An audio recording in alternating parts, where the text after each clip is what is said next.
สิซอกเบิ่งมันมีป่าออกหนองบ่โอ้กบตื่นแล้วอ้าวพบนี่หนึ่งตัวมีอีกบ่เอาอีกแล้วโอ้ตัวบักใหญ่นี่ซ้ำแขนเลยใส่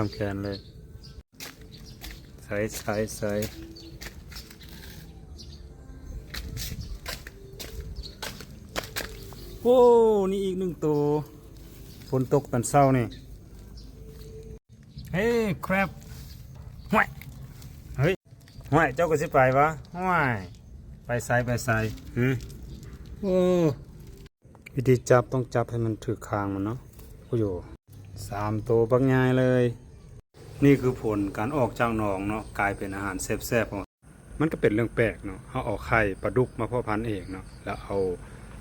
น้ำอสุจิเนาะหรือว่าสเปิร์มตัวผู้มาผสมพันธุ์แล้วไปใส่ในหนองโดยที่ว่าบ่มีปลาอื่นอยู่นำเนาะมันใหญ่แล้วก็เติบโตขึ้นมากันเป็นหยังเขาสามารถเรียนรู้เนาะได้ว่าฮอดช่วงเดือน10ถึงเดือน11ใกล้สิว่าหน้าแล้งแล้วต้องได้ออกจากหนอง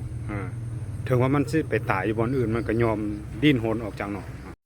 สัญชาตญาณตัวนี้เขาเรียนรู้ได้จังได๋เนาะเพราะว่าหาก็ปล่อยยังบ่ทันฮอด1 ปีเนาะจังซั่นเขาสามารถเรียนรู้ได้จังได๋